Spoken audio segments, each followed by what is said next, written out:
Welcome to A Mason's Work, the podcast where we review Masonic symbols and illustrate how they can be used to solve problems in everyday life. With your host, Brian Mattox, a proud member of the Craftsman Online Media Network.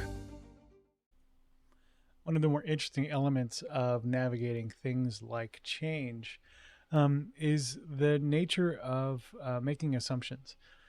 It is outrageously common to make assumptions about the way something works. I run into this all the time, only to find that in the process of execution or in a discovery phase, those assumptions are completely invalid.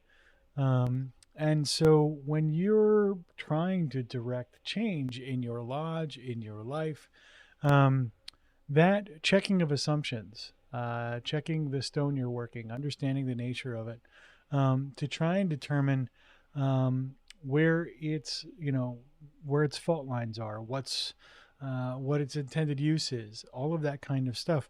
Check those assumptions, because I think you'll find, if you've had an experience, you may not have experienced quite like mine, but as you go through your Masonic journey, you will find that a lot of things that you thought were sacred to others may have been assumptions about what you the way you thought the world worked, and they're just that, they're assumptions.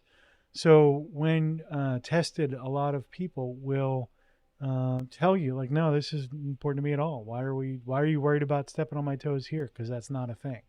Or even more so, you'll find that people really have the same problems and complaints that you do, but don't know how to solve the problem maybe in the way that you can. So by asking questions and by digging in and testing those assumptions with others, I think you'll find your Masonic experience expands significantly based on your ability to have those conversations. Now, what's important when you're trying to align folks to the objectives you're creating, or when you're checking those understandings, is to make sure, like, you caveat the conversation as needed to say, listen, I don't want to offend you, but I want to ask some basic questions just to help me get my bearings.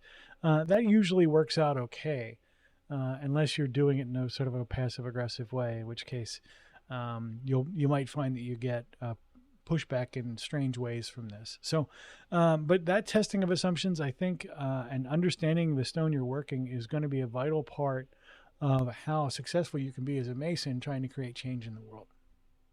The views represented in this podcast are those of the speaker alone and are not representative of any grand or subordinate lodge.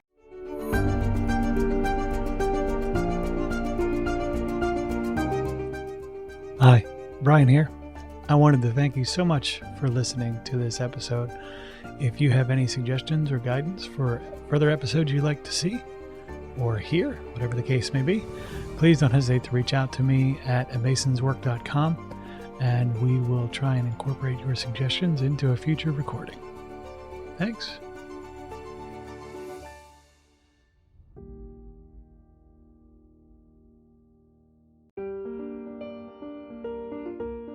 Freemasonry teaches us that the true work is within, a lifelong journey of reflection, discipline, and discovery. At A Mason's Work, we help Masons bring out their best selves through meaningful self-inquiry and symbolic practice. From personal reflection to lodge engagement, we offer tools that turn symbols into action. Visit us at amasonswork.com. The work is within. The time is now.